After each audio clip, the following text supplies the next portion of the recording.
What's up guys, my name is Ace, and with the launch of Season 3, we got a brand new suppressor for SMGs in Modern Warfare 3, and in my opinion, this is absolutely the new go-to suppressor now if you're going to be using an SMG. This one is called the ECS Requieter Suppressor, and it's one of the new attachments that came with the FJX Horus SMG. So you'll unlock this once you get that SMG up to level 11.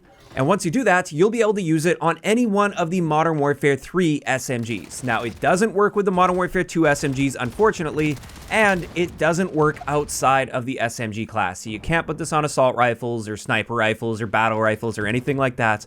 Only Modern Warfare 3 SMGs. But if I am using one of those, this is absolutely my new go-to. So let's get into exactly what this suppressor does and why I like it so much. When looking at the pros of this, obviously the first thing is it's a suppressor, so we're staying off the radar when we fire. The second thing they mention here is it improves our firing aim stability, and this is an excellent stat to be improving with many of the guns in the game, especially the ones that have a lot of random bounciness within their recoil plot. And unfortunately, this isn't quantified anywhere in the advanced stats, so we're just gonna have to look at some side-by-side comparisons here while I debut my new recoil wall since they screwed up the old terminal one for me. And we'll start this off with the FJX Horus itself. And as you can see here on the right-hand side, there's a little less randomness to that recoil plot. This isn't a massive difference by any means, since we're not actually adjusting like vertical, horizontal recoil, or gun kick. This is just firing aim stability. But if you look closely, the right-hand side does look a little bit better here. Then with the RAM-9, we're seeing a similar story here. I would definitely lean more in the direction of the recoil plot on the right side compared to the left due to this improved firing aim stability. With the AMR-9, I didn't really notice much of a difference here at all, and this just goes to show that some guns benefit from firing aim stability more than others. Then we've got the Rival 9, and I would say the right side is just very slightly better than the left on average, but again, not a massive difference.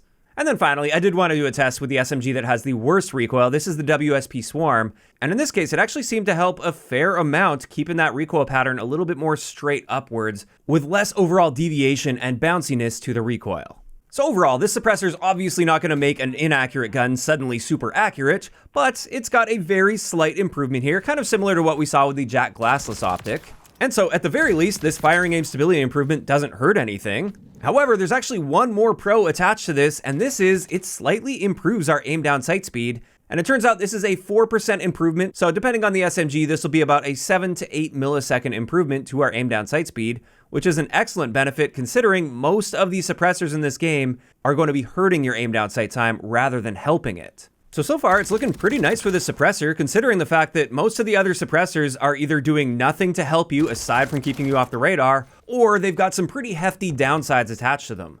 Whereas this one keeps you off the radar and has some benefits. However, the thing that initially turned me off looking at the suppressor in the menus is in the cons section, it states that the laser is visible in ADS. And typically, when you're in the laser attachment section, if a laser mentions this as a con, this means the laser beam itself is going to be visible. And this is something I tend to avoid, simply because it can give away your position before the enemy can actually see you, and it does prevent you from pre-aiming really effectively around a corner. If you suspect somebody's about to come around the corner, if you have a visible laser, now that enemy knows that you're pre-aiming that, and they'll kind of know what to expect, or they just won't come around that corner at all. So initially, when I saw this con, I sort of wrote this laser off, thinking this is just not a great option most of the time. I'll just stick to the Shadow Strike. However, I went in and did the testing here to see how visible this laser beam is, and it turns out the con section is not consistent with what we normally see with lasers, because the beam itself is not visible to enemy players.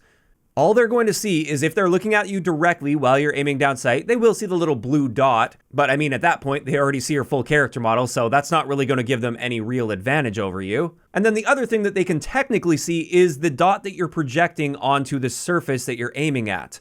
And this is something where in the heat of the moment, it's very rare you're going to be seeing that dot. And even if you do, trying to figure out where that dot is coming from is going to be extremely difficult because there's no beam attached to that dot, essentially pointing you in the direction of its origin. So this actually behaves just like the 1 milliwatt PEC laser or the Schlager PEC Box 4 laser or their equivalents. These are the ones that don't have any stated cons attached to them, and they either help with aim down sight speed or aiming stability. And it's worth noting that laser that does help with the aim down sight speed, like the Schlager PEC Box 4 for instance, this suppressor gives us the same aim down sight speed benefit that you would get with this laser. So effectively speaking, you're getting two attachments in one here. This suppressor is just as good as both the Shadow Strike suppressor combined with this PEC Box 4 laser.